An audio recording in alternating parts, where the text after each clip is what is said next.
Yeah. You get your samadhis, your nice biography.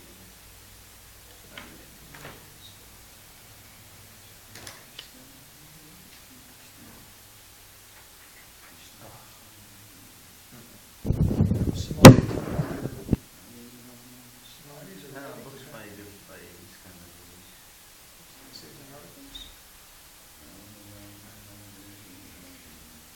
I can get it online. Yeah, you're probably doing 2 verses of the first one, very short, the purport. Yeah. And the next one gets a little more. Then we get into day 1 question. Yeah, she was ouch. It's interesting how the times of doubts in this purport to impersonals.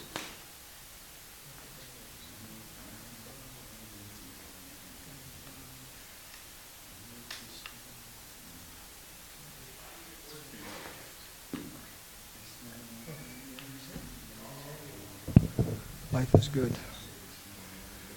Okay. Okay, throw the madanga at me. Let's keep going. Okay. Om Tat Sat.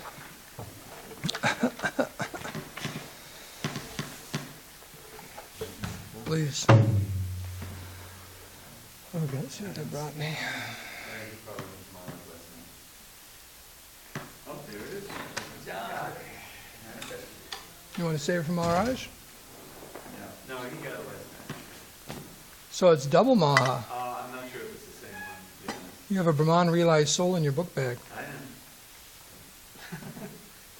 Flashing his effulgence.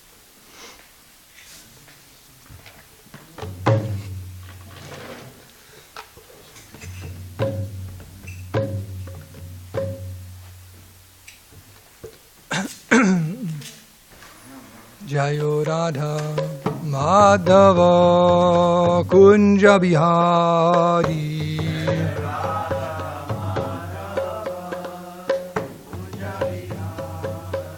Jaya Radha Madhava Kunja Bihari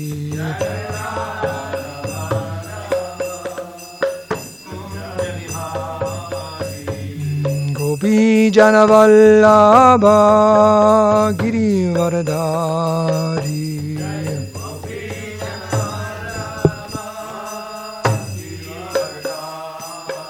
Oh, Gopi Janavallabha Girivardhari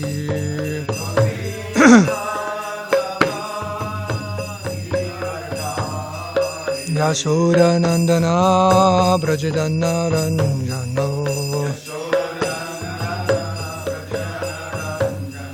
Yashoda Nandana Brajadana Ranjano Jamuna Tira Vanachari Jamuna Tira Vanachari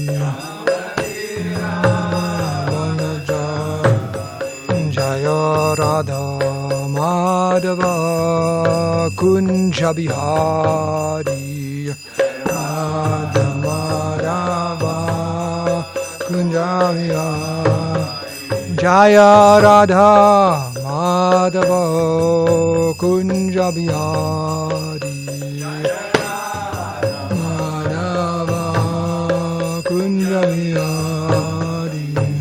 Gopi Janna Vallabha Girivardhari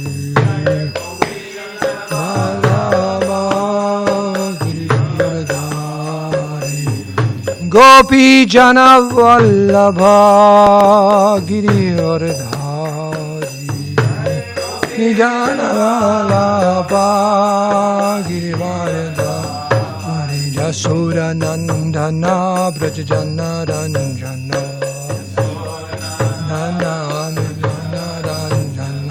Yashoda Nandana Brajajana Ranjana Yashoda Nandana Brajajana Ranjana Jamunatira Vanacharya Tira Vanacharya Jamunatira Vanacharya Tira Vanacharya Jayo Radha Madhava Kunja Bihari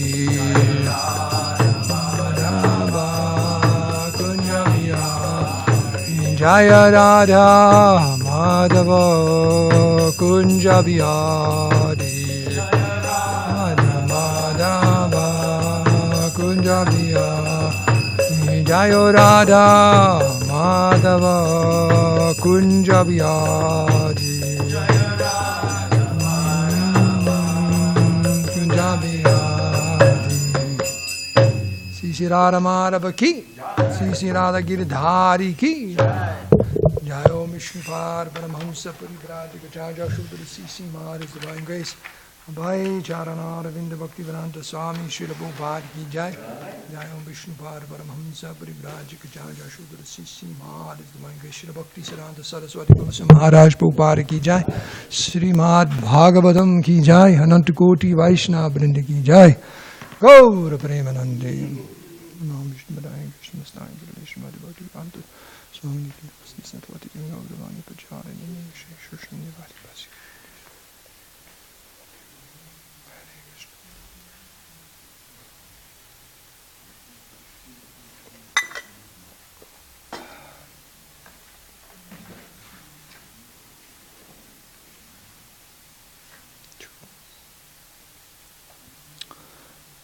So this morning, reading from the Srimad Bhagavatam, 3rd canto. It's chapter 27. So we'll read text 18 and 19.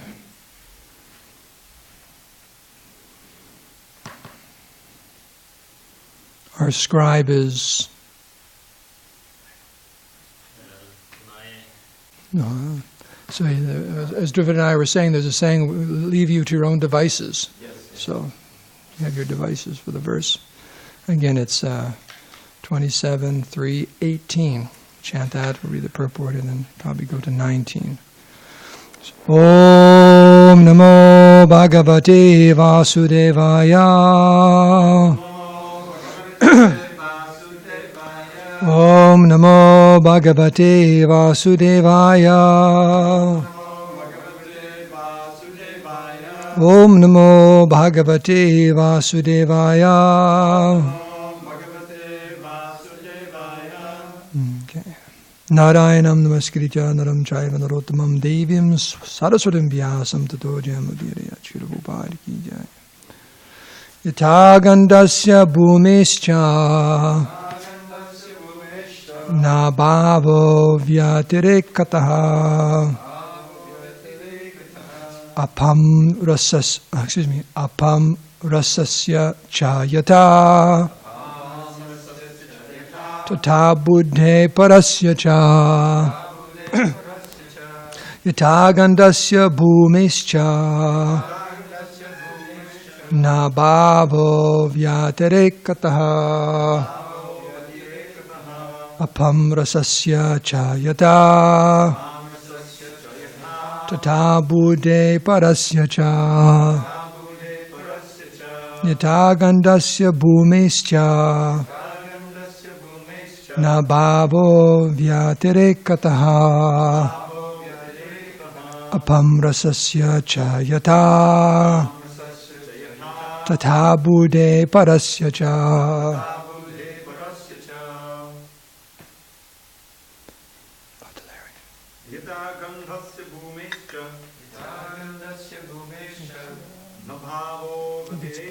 Play the prasad. Okay, that's fine.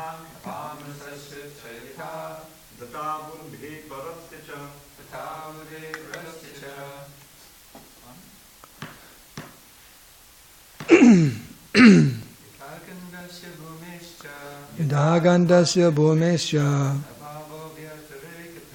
Bhavo Vyatirekataha Abham Rasasya Chayata Tata Bude Parasya Cha. Yata Gandasya Bhumescha. Na bhavo vyatirekataha. Apam rasasya cha yata. Tata Bude Parasya Cha. Anyone else? Synonyms. Yata, as, Gandasya, of aroma, Bhumehe, of earth, Cha, and, Na, no, Bhavaha, existence, Vyatarekataha, separate, Apam, of water, Rasasya, of taste, Cha, and, Yata, as, Tata, so, Buddhe, of intelligence, Prasya, of consciousness, spirit, Cha, and. Translation. As there is no separate existence of the earth and its aroma, or of water and its taste, there cannot be any separate existence of intelligence and consciousness. Please repeat. As there is no separate existence of the earth and its aroma, or of water and its taste, there cannot be any separate existence of intelligence and consciousness. Purport by Srila Prabhupada. The example is given here that anything material has an aroma. The flower, the earth, everything has an aroma. If the aroma is separated from the matter cannot be identified. If there is no taste to water, the water has no meaning. If there is no heat in the fire has no meaning. Similarly, when there is want of intelligence, spirit has no meaning.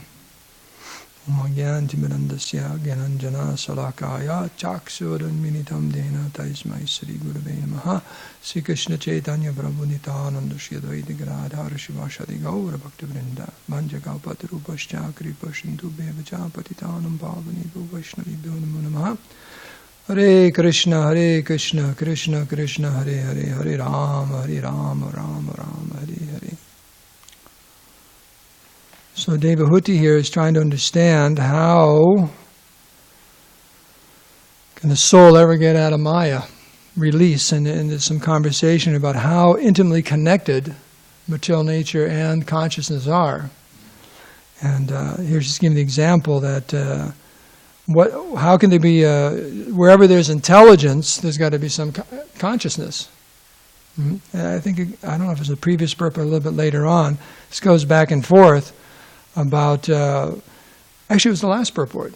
In other words, when the body's dead, that means, well, the soul's gone. When the soul's gone, I mean, the body's useless.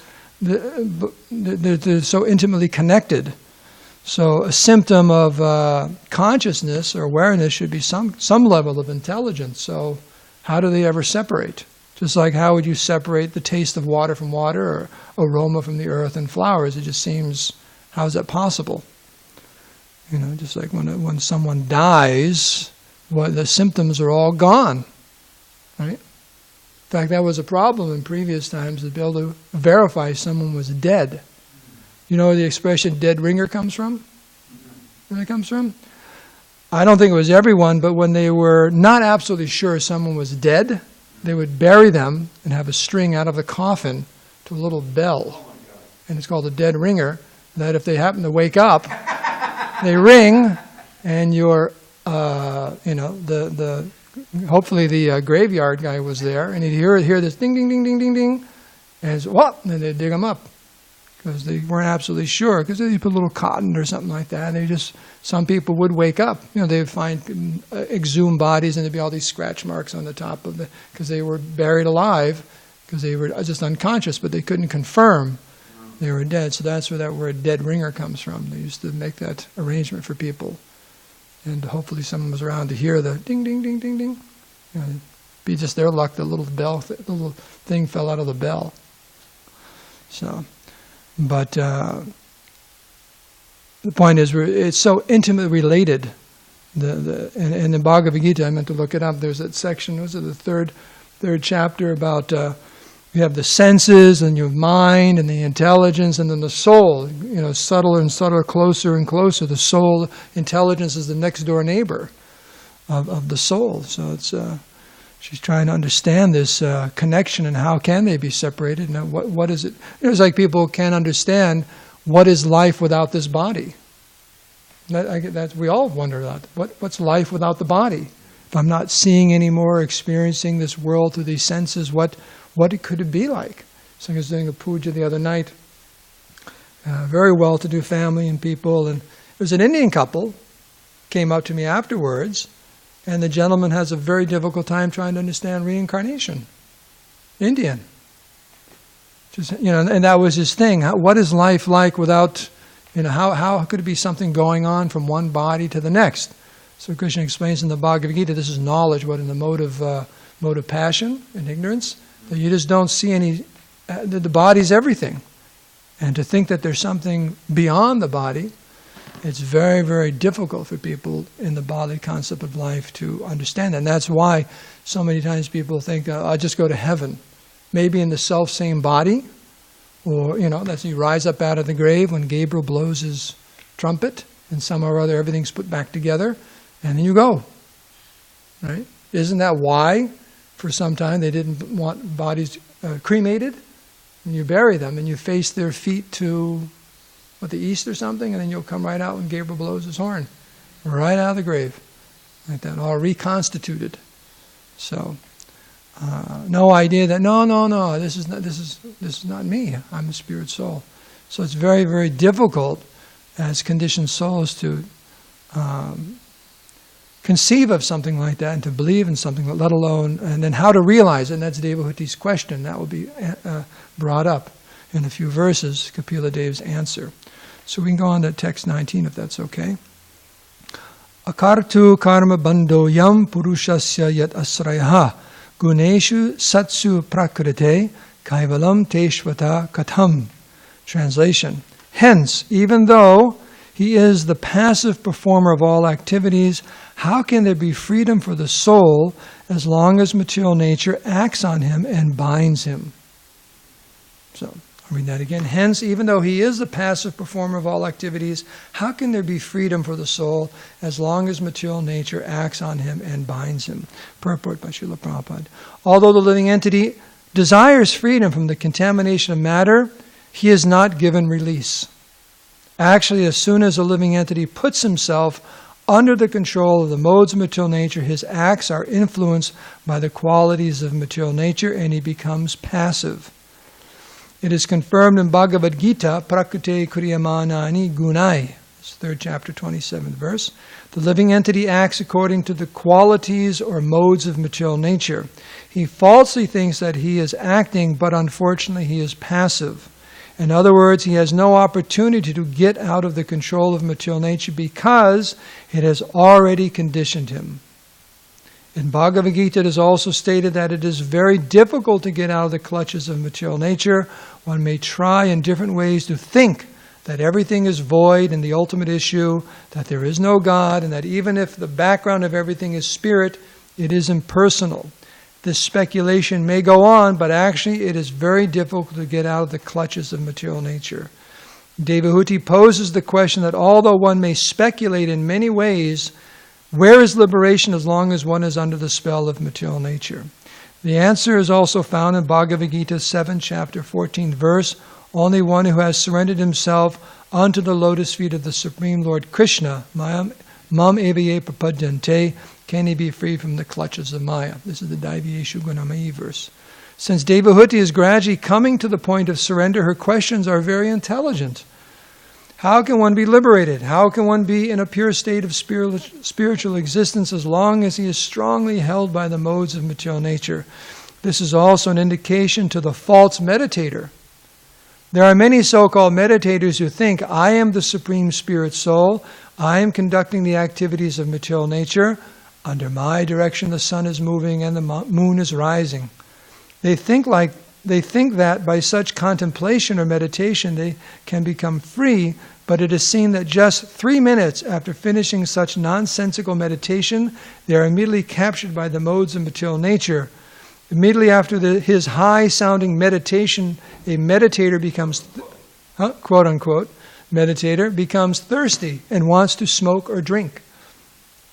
He is under the strong grip of material nature, yet he thinks that he is already free from the clutches of Maya.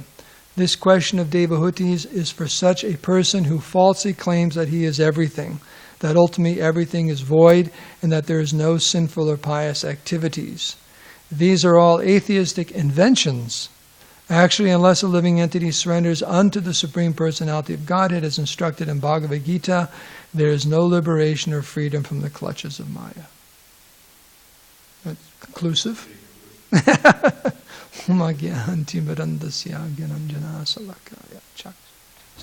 Srila Prabhupada says here.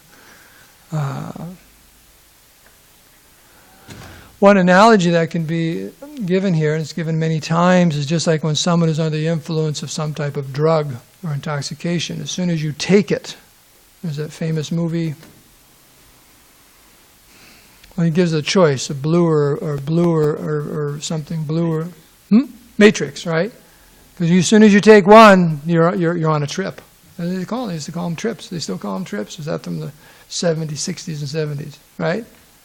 You're on a trip. As soon as you take it, I saw a documentary, part of a documentary recently of George Harrison, and it was nice. Prabhupada was in there, and Mukunda Maharaj was interviewed, and it was nice.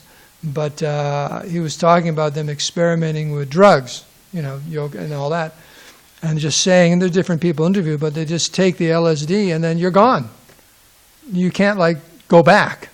Wherever it takes you, you have to go. Good experience, bad experience, and all that. And he was just realizing after some time it wasn't appropriate, like that. So, the same exact way, the living entity, I gave this example in one class before about stepping too far into the water in Yosemite and people being pulled, you think, I can just play around. So the current takes us. So in the exact same way, we want to be free from the modes of material nature, but as long as we're keeping ourselves in the strong current of the material nature, how can we get out? On our own, that we can't get out. So I think it's this purport, another purport, and there's one of the acharyas is quoted is that it's not just being in the proximity of Maya.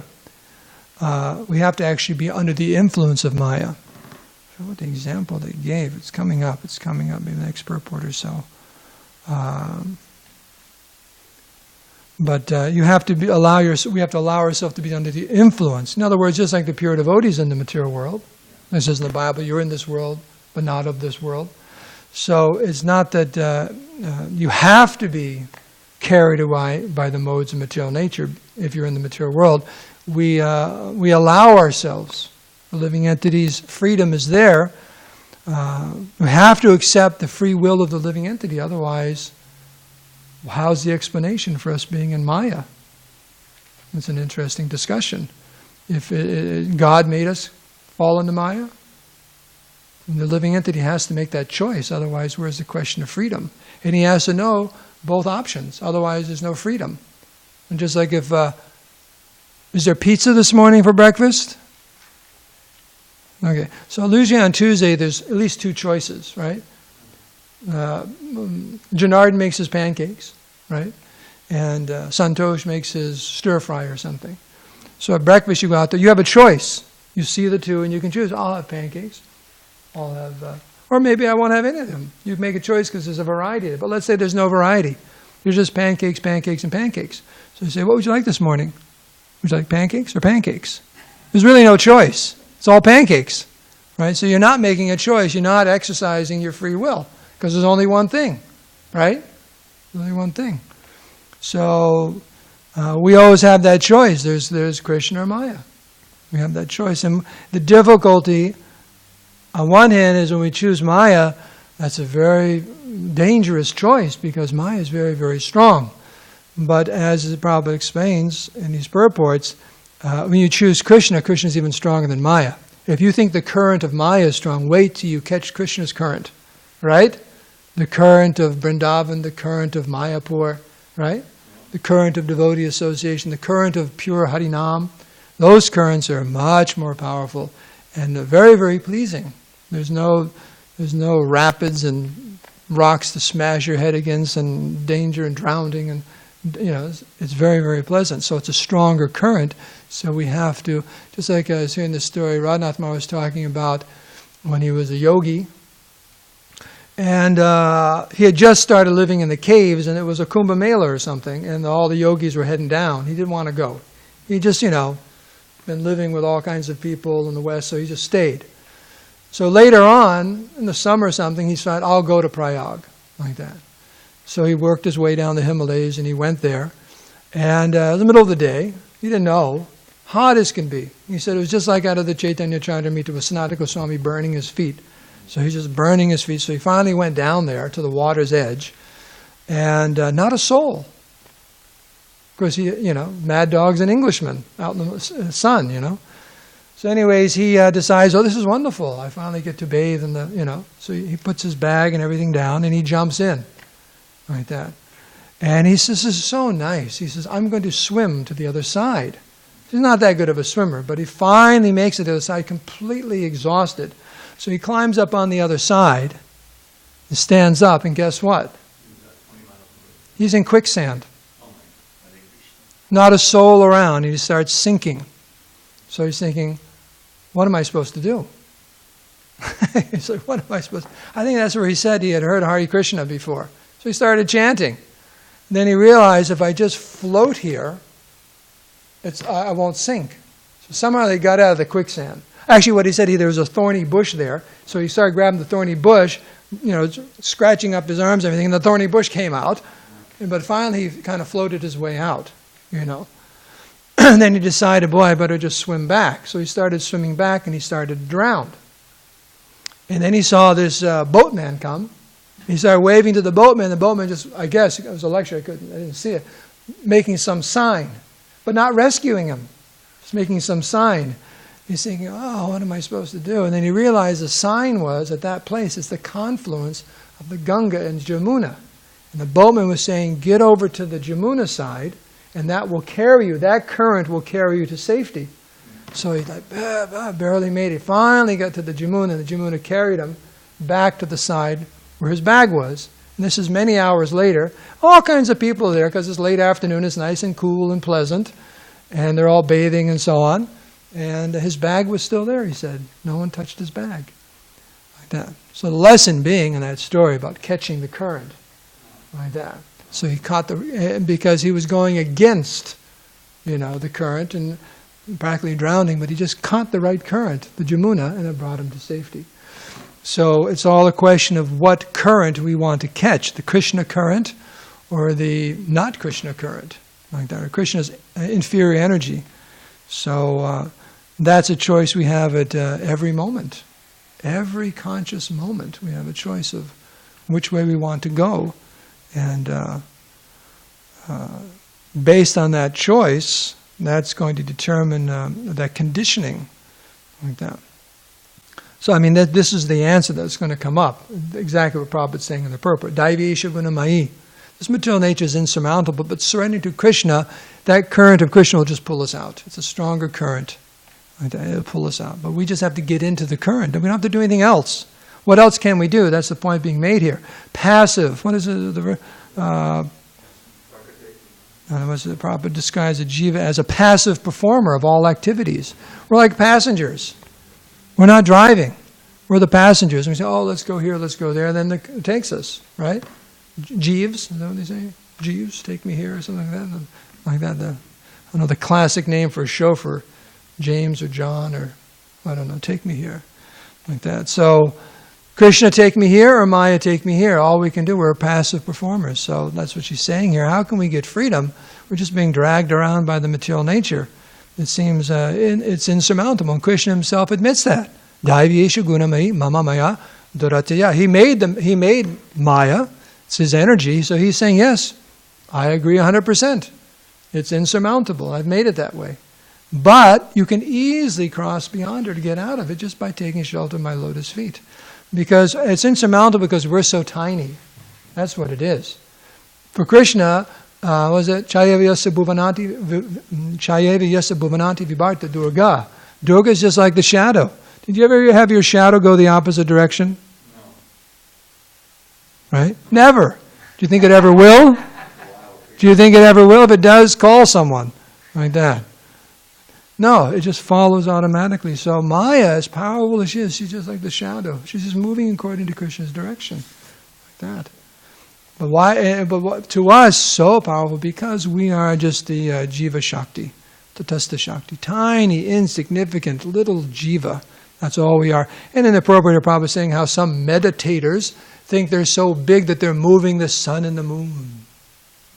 Imagine that? They actually say, yes, I'm making the sun rise, I'm making the sun set. And of course, then afterwards they get a little thirsty, they get a little something to drink and have a little beady, something like that, after their meditation. They're so powerful. So that's it. We're very, very tiny, insignificant. So the difficulties we think we're big, and as soon as we think that, Maya says, gotcha, kaboom, you're mine. Like that. So these are the things we need to work on, all of us. And it says, what does it Prabhupada say? The process is easy, but the application is difficult, right? So the philosophy is very simple, right? The last few lines of the purport, Prabhupada just sums it all up. Unless the living entity surrenders under the Supreme Personality of Godhead as instructed in Bhagavad Gita, there is no liberation or freedom from the clutches of Maya. There it is. Like that. And just take shelter of Krishna, chant his holy names and so on. But we have that conditioning which Prabhupada refers in the beginning of the purport. That we put ourselves under the control of the modes of material nature, and that influence is there, and we're trying to shake it off. That's what we're doing. That's the process of devotional service. And there's a verse a little bit later on in one of these chapters I was reading. I'll end with this. It's about how the devotee yogi meditates on the form of the Lord, starting at the feet and going all the way up. The last thing he meditates on is the Lord's laughter. Meditate on the Lord Vishnu's laughter. It's very, very pleasing. But the feet, it says the feet meditating on Krishna's feet acts just like thunderbolts. Act like thunderbolts on the mountain of material desire in our heart. And Prabhupada in the purport, we've been here so long, we built up this mountain. Not like a little pile, dust pile, but a mountain. But it acts like thunderbolts. Thunderbolts can just crush them, can just blow it apart. So therefore it says one should meditate on the feet of the Lord for a long time. For a long time. It acts just like a thunderbolt. It's so powerful. So this is the I'll end with that, middle meditation. Every time you look at the Lord's feet, you can meditate how that meditation is just like a thunderbolt and all of that conditioning that's keeping us. We've been accumulating. You ever know anyone who's what do they call a pack rat? What do they call them? The people just collect stuff. They just collect and collect and collect. They have garages full of stuff and newspapers and this, and they just can't let go. Right? They just can't let go. It's like embarrassing. Like that. It's like Janardan's telling me he has like 30 pair of socks or something. No. Yeah. Last Christmas, Santa was very good. That's why that's why he leaves the socks. He's just like, he'll come back. He said the previous year he only had 2 or 3 or 4, but now he had like 30 pair. So you go up to his room, he has this gigantic pile of socks. He hasn't even gone through it, and Christmas is just around the corner. He doesn't know what to ask for. But the brahmacharis get socks. Okay. Zach's good. So, but we collect, and it's actually psychologically, they say it's a type of insulation from the world. That's one reason people do that. It kind of like all these things, it's kind of like, you collect it. So we've been collecting, mundane consciousness for many, many, many, many lifetimes. Just we won't let go. We won't just one lifetime after the next, and how to get rid of it. And then you finally come to the human form of life where you can get rid of it, but it's just so much stuff. Just like why don't people like moving? Because there's so much stuff. You go to moving, you realize I got this, and I got that, and I got this, and a truckload of that, and call goodwill, and it's my goodness. It's just like it's a hassle. So we've been collecting this for a long time. We just have to meditate on the lotus feet of the Lord to just blow it out like that. So we can end here. And there's probably some discussion and questions on these verses. Yes, Prabhu. What are you saying about meditating on Krishna's laughter? In a few chapters, chapter 2, Kapila Dev is explaining how the devotee yogi meditates on the Lord in the heart. starting at the feet and describing the different parts of the body and so on, up to the Lord's beautiful face and His smile. Then the last thing is actually the yogis meditating on the laughter of Vishnu, the Lord's laughter. So you can find that verse. Can Prabhupada elaborate on why that is? Yeah, it's a whole purport. My memory escapes me, but there's some description of how pleasing that laughter is and what it means and how endearing it is to the devotees. Right? Right. And the laughter. It's an encouraging laugh. He's not laughing at the yogi. Don't worry about it. It's like, finally, you made it. It's not like that. It's very, very pleasing. Well, yeah. With devotion steeped in love and affection, the yogi should meditate within the core of his heart on the laughter of Lord Vishnu. The laughter of Vishnu is so captivating that it can be easily meditated upon. When the Supreme Lord is laughing, one can see his small teeth, which resemble jasmine buds, rendered rosy by the splendor of his lips. Once devoting his mind to this, the yogi should no longer desire to see anything else.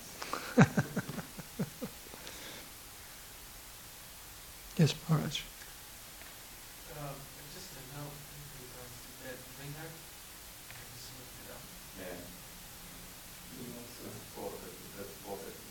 Okay. The one you gave is listed here, repeated in the internet as the false one. Okay. That refers to very precisely, like we say, dead sense. And the ringer typically in those days referred to a fake horse. So if someone brought a fake horse to a race and presented it as some other horse, they would call it dead ringer. Fake horse. Yeah, so that ringer typically refers to a copy of something or someone. Dead ringer. Yeah, dead ringer. Yeah, because that explanation doesn't explain the common meaning. I think it's the ringer, where that is a duplicate. Yeah. But people do say they actually did a thing about it's on there. Such a thing. Yeah, you said the thing. But Not a dead ringer, maybe something else. Common, as not a common misconception, but sometimes people use that as an explanation of it, but it does not explain it obviously. Okay. I'll have to find the right terminology if they actually do that. Apparently. Yes. This is not exactly what the verse was talking about, but since we're on this subject, in the Vedas it says if someone dies during the day, they should be burned before sunset, right? And if someone dies at night, they should burn before sunrise. Isn't that the case? No, usually no, next day. Usually don't do it at night. As soon as possible, but But Yeah. as soon as possible. yeah. So then I always worried about that too, like if someone's in a super deep coma, would they like wake up in the middle of the fire and just like start screaming and like burn alive and then It could, if you, it could. how do we wake up a little before that? Because it's the light You get a hot foot. That's where hot foot comes from. You look it up on the internet. Hot foot comes from the Vedic times when people had a coma and they were on the funeral pyre and they got a hot foot and they woke up. Haribo! I'm alive. You look it up. I'm sure it's on the internet. Dharmasetu's internet. Dharmasetu's internet. Hot foot, I guarantee it's like that. Everything comes from Vedic culture, Prabhu. Okay. Anything else? Yes, Bhakti Larry. I looked up how to escape from quicksand once, and it's pretty interesting. You did? Yeah. Wow. Glad you made it. What's that? I'm glad you made it. Yeah, it actually saved my life. Stuck in quicksand after that. But it's kind of interesting because it's counterintuitive. They say the best way to get out is you pin your obeisances onto it, and then it creates like a more flat surface and you get leverage to pull your legs out. I was thinking, yeah, so I did. He's here. He must have. the other way. My legs were stuck in there, so I had to put the obeisance there to pull my But legs it's out. something you had heard to do before. Or Yeah, I watched a video how to do it. Then he went out looking for quicksand to try it. Wow. Being humble, like it saved your life, to be public, like, how am I get out of here? We struggle my way out of here, but if you just kind of surrender, be humble, you can do that. That's a good lesson. Going in purport that resonated with me, although the limit is desire street contamination and matter is not given the release. But how many times have we heard the devotees say, God, I just want to that in and of itself is not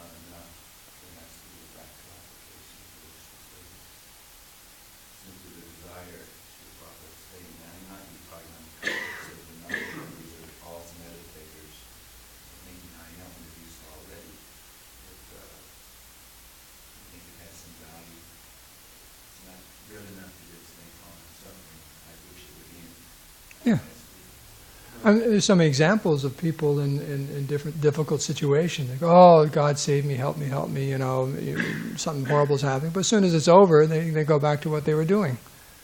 They don't change. Well, I was just thinking how this word surrender is so key here, because the thing is, it means that you're accepting another person as an authority to control your will. The whole problem is when we're doing it all on our own, we're thinking we're doing it all, but maybe you're actually passive, you're controlled by the modes of nature.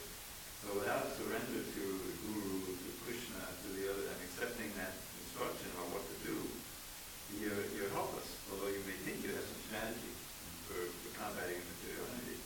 But as Paul Abdurrahman says, one of my favorite lines in Bhagavatam, Dukha Shadam, Tadapi Dukha. The very remedy for the misery turns out to be a source of more misery. And so that recognizing the other as the authority, that's the hard part, that's the real explosion of all people. I don't know. I can't help us. Please instruct me what I should do with your will.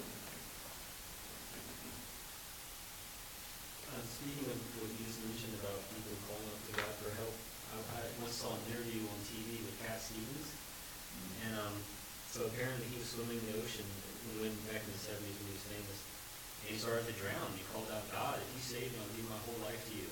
And then I forget how he got saved or whatever, but he did get saved, and then he became a Muslim. And in the interview, he was dressed like a Muslim and everything, and he was in his 50s or whatever, probably at that time. And he was just like so peaceful and brave, and just, you could tell he was like a very sober, conscious person. So he actually fulfilled his promise to God. He actually gave his life to God, like gave it his whole music career and everything.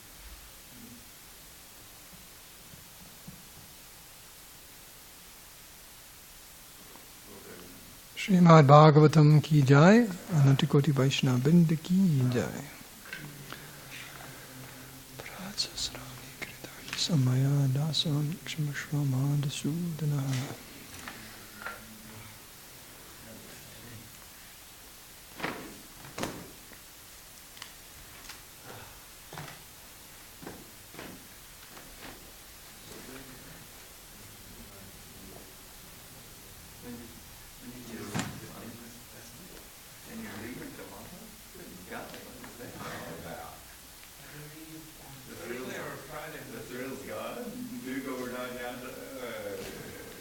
Long enough to milk the cow. Don't give me any news away. What's the story, Mara? Oh, Thursday or Friday. So then you can give class Thursday. I have to check. Actually, I won't be here Thursday. Cover. Yeah, well, I know. So She you can can't get just- it. Rocket gets it. So I just forwarded you that newsletter. the brothers up there, they have certain Thank you for that life-changing story with you and the Big Sam.